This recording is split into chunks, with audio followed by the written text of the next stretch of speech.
What's going on, y'all? I hope everybody's doing good. But today I'm going to be talking about how to choose the correct lure color when you're out bass fishing. It's kind of a common asked question and many people don't understand, but it's actually quite simple.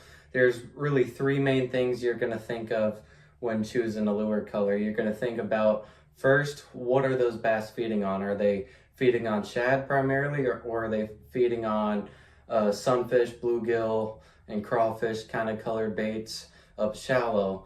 Second thing you're going to want to think of is the water clarity. Are you fishing a really clear lake where you have visibility up to about 10-20 foot? That seems like a lot, but there are lakes out there like that. Or are you fishing some muddy reservoir where you can only see 1 foot? And then the last thing is just weather for that individual day. Is it a bluebird sky? Is it real stormy, cloudy, overcast?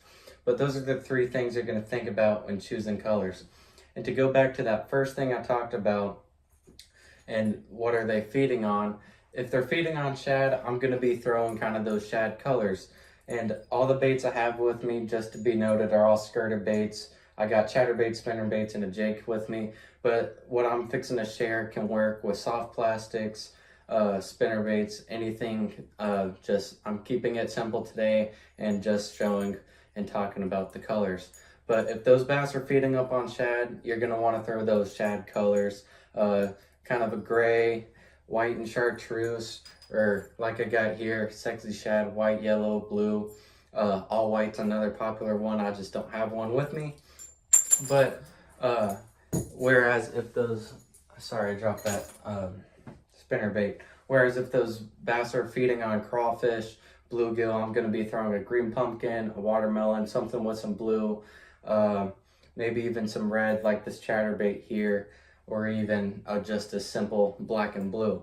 So shad, you want those shad colors, and then bluegill, you're going to want green pumpkins, blues, maybe blacks, some reds. But moving on, that's kind of all it is. If those bass are feeding on shad, bluegill, or crawfish, is just throwing baits that are similar in color to the bait, if that makes sense. Second thing is the water clarity. If I'll go back to the shad style colors, say I'm fishing a very clear reservoir, I'm going to be kind of throwing more leaning towards kind of this kind of pattern. Yes, it is gray, but if you can see, it's a little bit translucent. It's not the most bright, if that makes sense. Whereas this spinner bait, it's got that bright white, it's got that bright chartreuse, and if you can see, it's just this one here, it's a little bit more subtle. It's going to be a little bit more natural. So in clear water, I'm going to be throwing this over this. Whereas if that water's a little bit more stained, I'll go with the brighter colors, the all white, the white chartreuse. And if it's really clear, you can throw those very natural colors. Black and blue actually works very good in clear water. I don't know why, but it just does a fantastic job. It represents bluegill. You can throw those watermelons, green pumpkins, green pumpkin blues, anything with clear water. But if it gets stained water, you're going to want some darker colors, black and red, black and blue, just those those darker colors and the stained water. They're going to have a better silhouette, meaning the shape of the bait is going to be more visible to those bass. And if they can see it, they can eat it. Whereas if they can't see it, they can't eat it. So if that water's real stained and you're throwing something natural color like that, they may not be able to see that. But something kind of dark and bright, something that stands out, may silhouette better, and may shine a little bit more and let those bass see. Okay, last thing is the weather for that specific day. If I'm fishing just bluebird skies, I'm going to keep it simple, similar to clear water. I'm going to be throwing kind of the more natural colors, like a green pumpkin blue, a black and blue, you name it. Anything natural that matches the bait those bass are feeding up on, whether that's shad, bluegill, crawfish. You got colors for all that. But if it's cloudy, overcast, that's really where I'm going to pull out something a little bit brighter, like the chartreuse, the white chartreuse, soft plastics. That's where I might be throwing like a June bug, something that's got a little bit brighter flake in it, like that green flake in some of those June bug worms.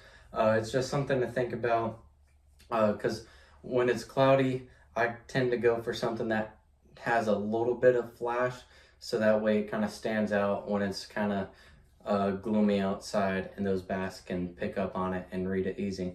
But that's pretty much it. I'm keeping this video real simple and short. I'll go over it real quick here.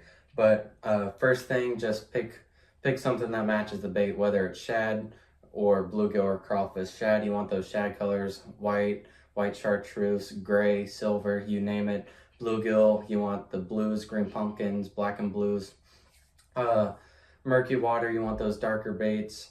Clear water, you want the kind of more natural, lighter colored baits such as watermelon, or even a black and blue too. But the black and blue is kind of the most universal color I've talked about so far in both soft plastics, moving baits, you name it, black and blue does it all. And then last but not least, the weather. Bluebird skies, keep it simple, keep it natural. Whereas if it is gloomy outside, I tend to go for something with a little bit of flash, like those worms that maybe have a flake in it that's a little bit larger, so it shines and puts off a little bit greater flash in that water and lets those bass see. But that's pretty much it.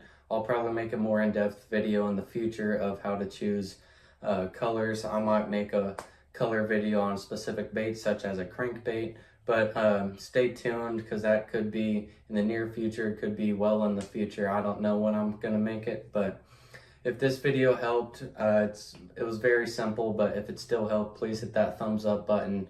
Make sure you hit that subscribe button for more, and feel free to leave anything you have in the comments, and I'll get back and respond to y'all to the best of my abilities. But thanks so much for watching, guys, and have a great day.